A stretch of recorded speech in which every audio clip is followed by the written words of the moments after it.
disclosures that both of you have filed to run for this position. And I noticed that both of you have business interests and personal income streams that fall outside of your main occupational duties. Secretary Darden, in addition to holding your office, you practice some law and do some speaking engagements. And Ms. Bayard, you have interest in video poker companies that earned you $32,000 last year. If elected, would you candidates give up these outside interests to help reduce the chances of a conflict of interest? Absolutely. Actually, I held a press conference in Shreveport recently, and where I signed an accountability pledge.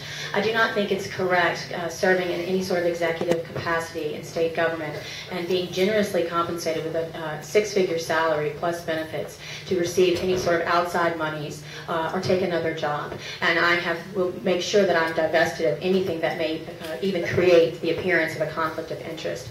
I certainly think that in this time of fiscal responsibility and all the preaching about accountability and transparency, that must start at home, and we must hold ourselves as elected officials to a higher standard. I want to be a full-time governor, lieutenant governor for the people of Louisiana, and that will require me to make sure that I don't have any sort of conflict of interest. So I've already signed that pledge, and I've challenged my opponent to do so. I do hope that he considers it. Thank you.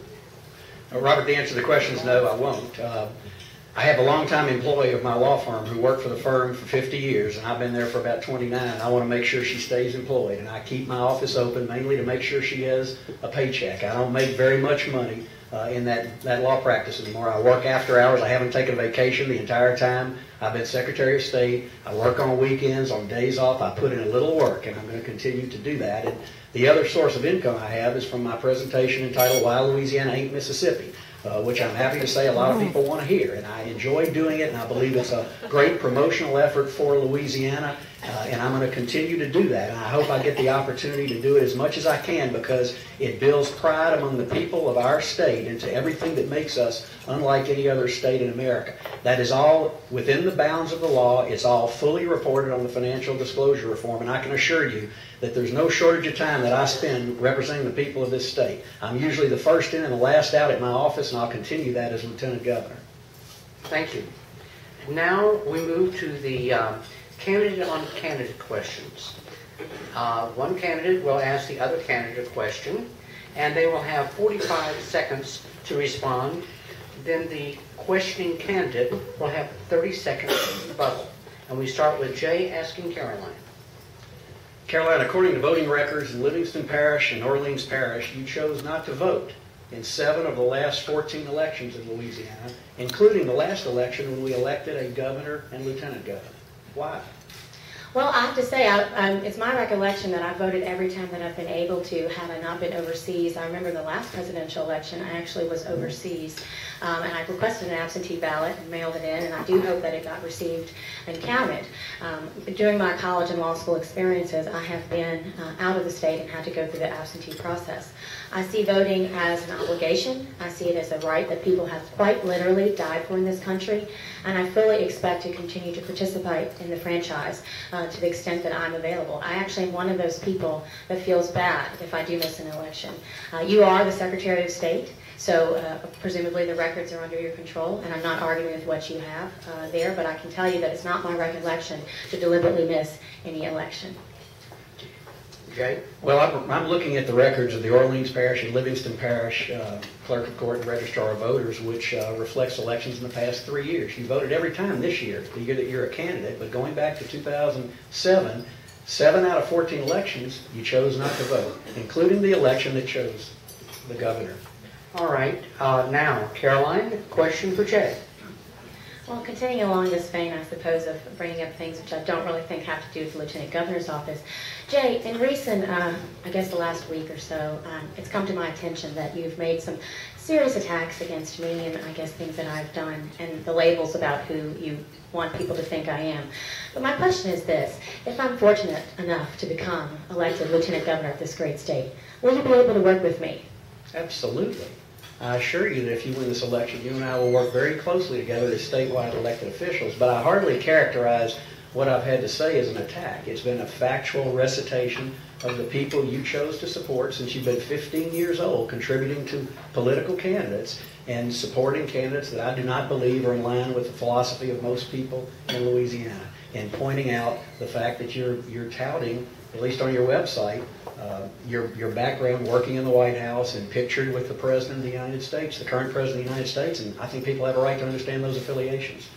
Well, let me just say this, that President Clinton, who Well, I has didn't think there was endorsed... going to be I'm sorry. I'm sorry. No, I'm sorry. Jay has 10 seconds left. Oh, I'm sorry. You have 10 seconds left. Okay? And so my representations are simply so people can look at both of us and try and decide which philosophy of government is best in line with their philosophy of government. Thank you. I'm sorry. Now, How many seconds do wait, let her set the timer, okay? Now, you have a 30-second rebuttal. Wonderful. President Clinton has endorsed me, that's true, and he won Louisiana not once but twice. So I would say that many people in Louisiana actually support President Clinton, and we're proud of the job that he did not once but twice as the leader of this country. As for my political contributions, I really do not think this race should be about political contributions, but I've given to Democrats as well as Republicans. It goes to the larger issue of building consensus and supporting the person that you think is right for the position over your party. Thank you. All right, Ashley, back to you. These will be one-minute responses.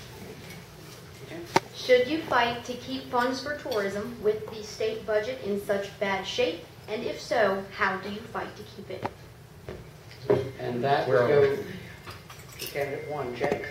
Absolutely. The return on investment from tourism is unlike any other ROI in the state of Louisiana. For every dollar we spend on tourism, we get $17 back. It's a wise investment. I know the legislative process well, and lately the legislature has invaded the dedicated monies that are there for tourism expenditures for line item appropriations to particular projects, many of which have merit and are appropriate for tourism in Louisiana. But one of my main goals will be to convince the governor and the legislature that the dedicated funds for tourism need to remain intact so that we can develop a cohesive and comprehensive and accountable plan for marketing this state throughout the nation and literally throughout the world as we approach the 200th anniversary of statehood, which is going to be the best opportunity we have to bring people into Louisiana to experience everything great that we have. It's going to be very important to have a cohesive effort. I'm going to look to the tourism professionals in this state to help me develop that plan, and I will be right there fighting in the legislature to preserve tourism funding. Caroline. Absolutely, we need to work to not only preserve our tourism funding, but make sure we can actually potentially grow it. This is an industry that returns money to the state coffers. And the first rule of doing business is when you're doing good business to keep doing it, to keep investing in what works.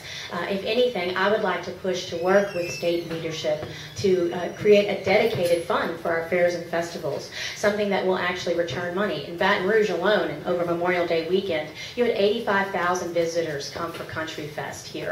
This created a tourism opportunity in a weekend where normally the legislature is not in session and people go home and the hotels are empty.